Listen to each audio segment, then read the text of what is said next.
नमस्कार विद्यार्थियों, मैं राजेश गुप्ता, सहायक आचार्य राजनीति विज्ञान, बाबू शोभाराम राजकीय कला महाविद्यालय अलवर। ई कंटेंट की श्रृंखला में आपका पुनः स्वागत है।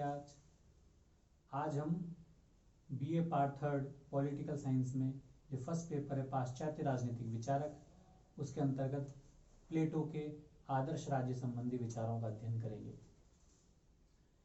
इस वीडियो से पहले मैंने एक वीडियो अपलोड किया था जो प्लेटो के जीवन परिचय और उसकी महत्वपूर्ण पुस्तकों के बारे में था। उसके लिंक मैं आपको इस वीडियो के डिस्क्रिप्शन में भी दे दूंगा।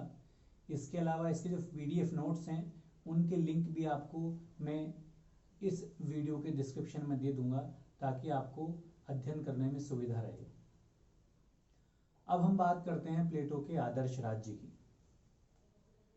मैंने अपने पिछले वीडियो में बताया भी था कि प्लेटो एक बहुत बड़े राजनीति विज्ञान के सिद्धांतकार हैं, बहुत महत्वपूर्ण विचारक हैं जिनसे संबंधित प्रश्न प्रतियोगी परीक्षाओं में बहुत पूछे जाते हैं।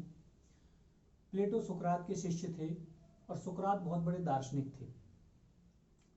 सुकरात ने अपने अध्ययन में द्वंदात्मक शैली का प्रयोग किया, अर्थात वो किसी भी निष्कर्ष पर पहुंचने से पहले आपस में विचार विमर्श करते थे।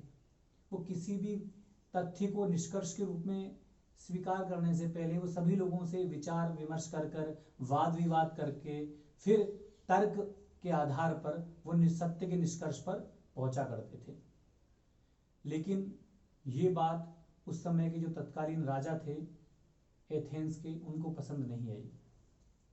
उन्होंने सुकरात की शैली का विरोध किया और जब सुकरात ने शासक के आदेशों का नहीं माना, गलत आदेशों को उन्होंने स्वीकार नहीं किया शासक के, तो शासक को यह बात बुरी लगी और सुकरात चूंकि सत्य की शैली पर चल रहे थे, तर्क के आधार पर सत्य के ज्ञान की प्राप्ति वो करना चाहते थे, तो जब शासक को यह बात बुरी लगी तो शासक ने उनको 399 ईस्वी में विष का प्याला देकर मार दिया।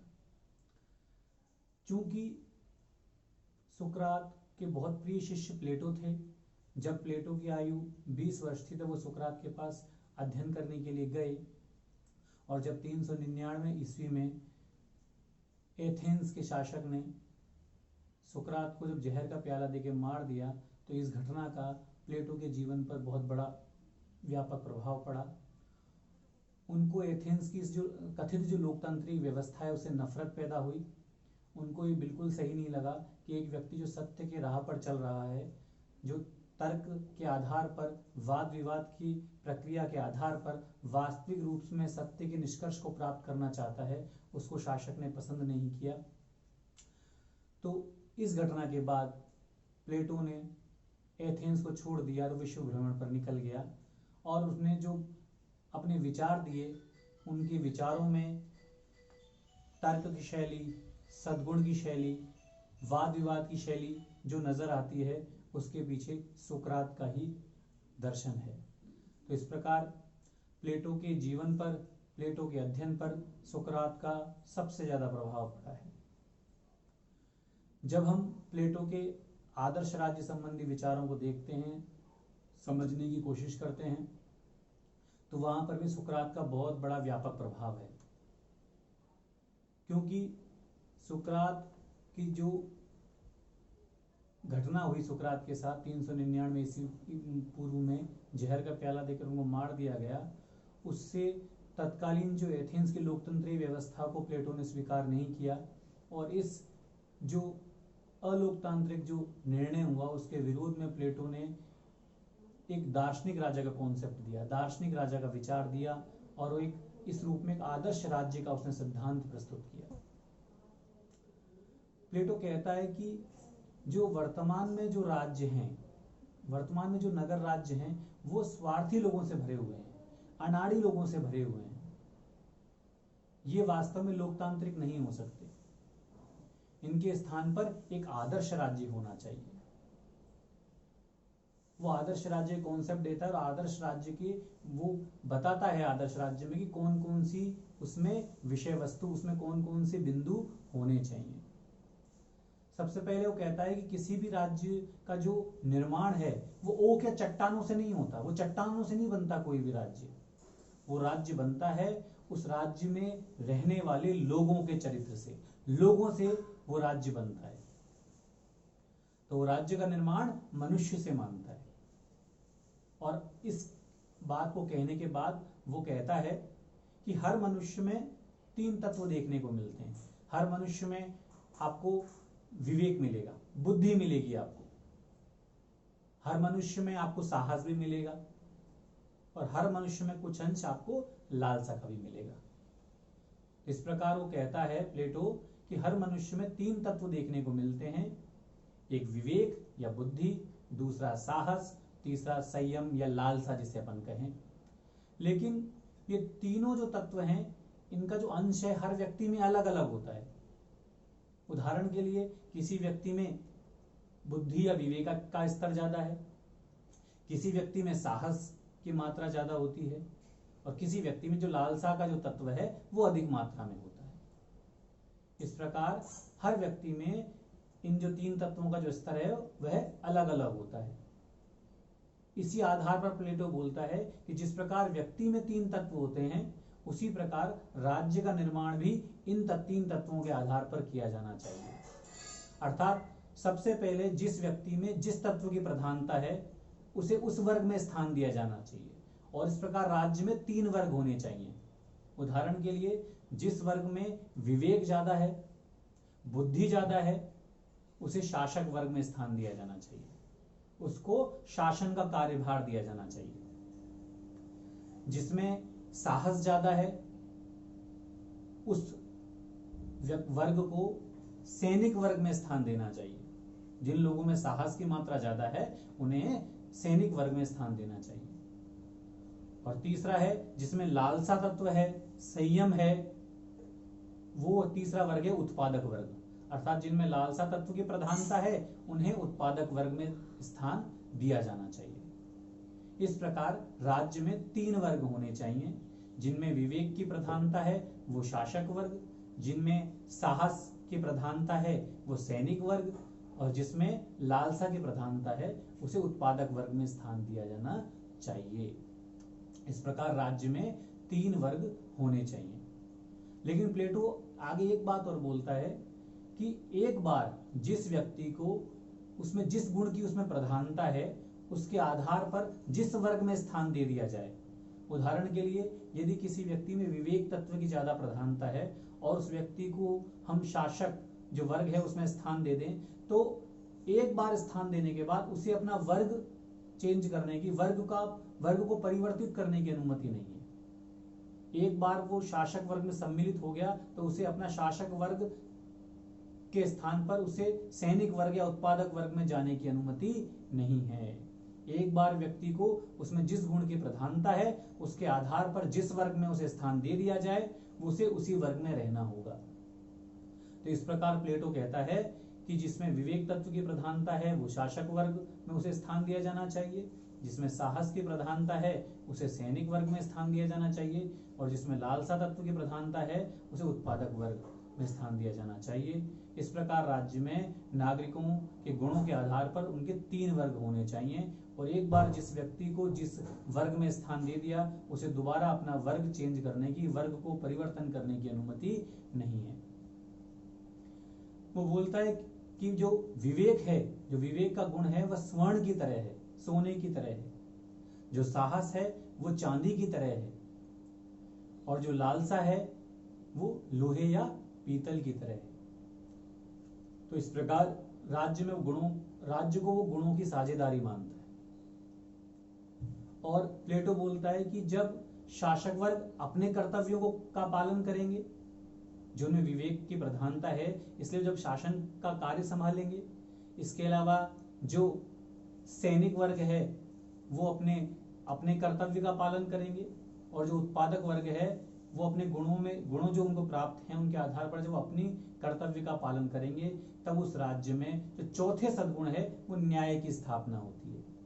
इस प्रकार प्लेटो विवेक, साहस, संयम के आधार पर चौथे सद्गुण न्याय की स्थापना करता है। ये सबसे विशेष बात, अर्थात प्लेटो अपने 4 प्रकार के सद्गुणों की बात करता है और जो सबसे सर्वोच्च सद्गुण है वो प्लेटो के दर्शन में न्याय है। और न्याय की स्थापना कब हो रही है? जब हर वर्ग अपने अपने जो कर्तव्य हैं उनका जो पालन है वो बिना स्वार्थ के और कर्तव्य पालन से प्रेरित होकर जब अपने कार्य कर रहा है, तब राज्य में न्याय की स्थापना होती है। तो प्लेटो के आदर्श राज्य में सबसे पहली जो महत्वपूर्ण बात है वो है कि त्रिरूपी व्यवस्था, नागरिकों को उनके गुणों के आधार पर कार्य विभाजन। दूसरी बात, इस व्यवस्था में जो शासन की जो बागडोर है वो दार्शनिक राजा के हाथों में है। दार्शनिक राजा कौन है? जिसको लंबी शिक्षा प्रणाली के बाद, लगभग 50 वर्ष की लंबी शिक्षा प्रणाली के बाद जब वो शासन की बागडोर संभालता है, उसे परिवार और जो संपत्ति विषयक साम्यवाद है उसका पालन करना पड़ेगा। अर्थात जो शासक वर्ग में आएगा उसे अपना निजी परिवार बनाने की अनुमति नहीं है, उसे निजी संपत्ति रखने की अनुमति नहीं है। तो इस प्रकार जो कठोर तपस्या के बाद, तपस्या अर्थात इस लंबी शिक्षा प्रणाली और साम्यवादी रूपी जीवन व्यतीत करते हुए जो व्यक्ति इन आदर्शों पर चलेगा वो शासक वर्ग में स्थान पाएगा, और जो सर्वोच्च जो है व्यक्ति उसको दार्शनिक राजा के स्थान प्राप्त होगा। वह सत्यम शिवम सुंदरम का ज्ञाता होगा, वो कोई गलती नहीं कर सकता, ऐसा प्लेटो मानते हैं। लेकिन दार्शनिक राजा के भी कुछ कार्य हैं इस आदर्श राज्य में। वो किस व्यक्ति को किस वर्ग में स्थान देना है यह दार्शनिक राजा तय करेगा। शिक्षा व्यवस्था का जो निर्धारण है, देखरेख है, वो दार्शनिक राजा करेगा। धनी और जो निर्धन वर्ग के बीच जो बढ़ती खाई है उसको कम करने का जो योजना बनाएगा और जो क्रियान्वित करेगा वो दार्शनिक राजा करेंगे। इस प्रकार दार्शनिक राजा के हाथों में शासन की बागडोर होगी, वो कोई गलती नहीं कर सकते, ऐसा प्लेटो मानते हैं। इस आदर्श राज्य में एक लंबी शिक्षा प्रणाली की व्यवस्था की गई है। ये मैं आपको अगले वीडियो में बताऊंगा जब शिक्षा प्रणाली पर जब हम चर्चा करेंगे। इसके अलावा जो शासक और जो सैनिक वर्ग है उनके लिए इस आदर्श राज्य में साम्यवादी रूपी व्यवस्था दी गई है। साम्यवादी रूपी व्यवस्था का तात्पर्य है जो शासक और जो सैनिक वर्ग है, जिनको प्लेटो अभिभावक वर्ग भी बोलता है, उनके लिए निजी संपत्ति रखने की मनाही है। उनकी अपनी कोई निजी संपत्ति नहीं होगी। सार्वजनिक कोष, जो भी उनकी आवश्यकताएं हैं वो सार्वजनिक कोष से पूरी की जाएंगी। इसके अलावा उनका कोई निजी परिवार नहीं होगा। तो ऐसी जो व्यवस्थाओं से परिपूर्ण है, शिक्षा व्यवस्था से लंबी शिक्षा प्रणाली है, साम्यवादी रूपी व्यवस्था है, शासन की बागडोर दार्शनिक राजा के हाथ में है, नागरिकों की त्रिस्तरीय व्यवस्था है, ये सब प्लेटो के आदर्श राज्य के लक्षण हैं। आदर्श राज्य की जनसंख्या 5040 मानी गई है। उसका आकार चतुष्कोणीय और सप्तकोणीय रखा गया है। ये सब प्लेटो के आदर्श राज्य की मुख्य विशेषताएं हैं। लेकिन हम दूसरे तरफ जो प्लेटो ने आदर्श राज्य का विचार दिया है वो सुकरात के इस विचार से प्रेरित है कि शासन एक कला है, इसलिए शासन की बागडोर हर व्यक्ति नहीं संभाल सकता। शासन की बागडोर की कुछ ही लोगों के हाथों में हो सकती है जो इस कला को जानते हैं। तो प्लेटो के जो आदर्श राज्य संबंधी विचार हैं उन पर सबसे ज्यादा प्रभाव सुकरात का पड़ा है।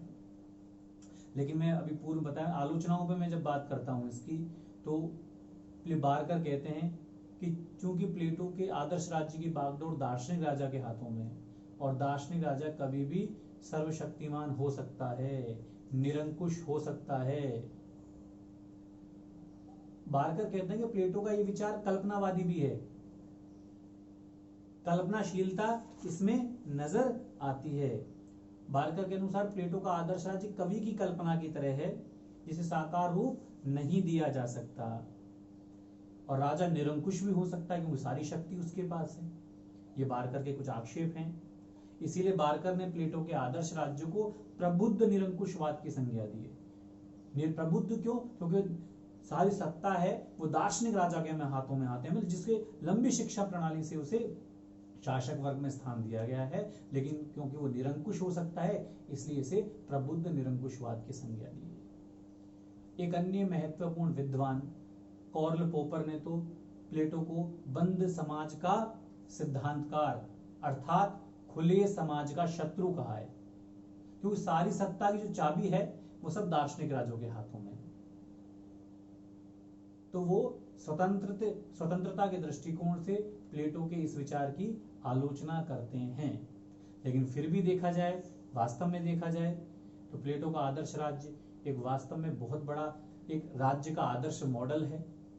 वो अपने दार्शनिक राजा को भ्रष्टाचार से मुक्त करना चाहते हैं, लंबी शिक्षा प्रणाली के द्वारा उनकी आत्मा को प्रज्वलित करना चाहते हैं। तो प्लेटो के आदर्श राज्य में यदि वास्तव में देखा जाए तो निश्चित रूप से लंबी शिक्षा प्रणाली के द्वारा व्यक्ति अपनी आत्मा को प्रज्वलित कर सकता है, आत्मा को शुद्ध कर सकता है और साम्यवादी व्यवस्था को स्वीकार करके जो भौतिकवादी जो भ्रष्टाचार हैं उनसे मुक्त हो सकता है। इस रूप में प्लेटो के आदर्श राज्य की अपनी महत्वपूर्ण उपयोगिता है। अगले वीडियो में हम प्लेटो के न्याय संबंधी सिद्धांत का अध्ययन करेंगे। बहुत बहुत धन्यवाद। Thank you.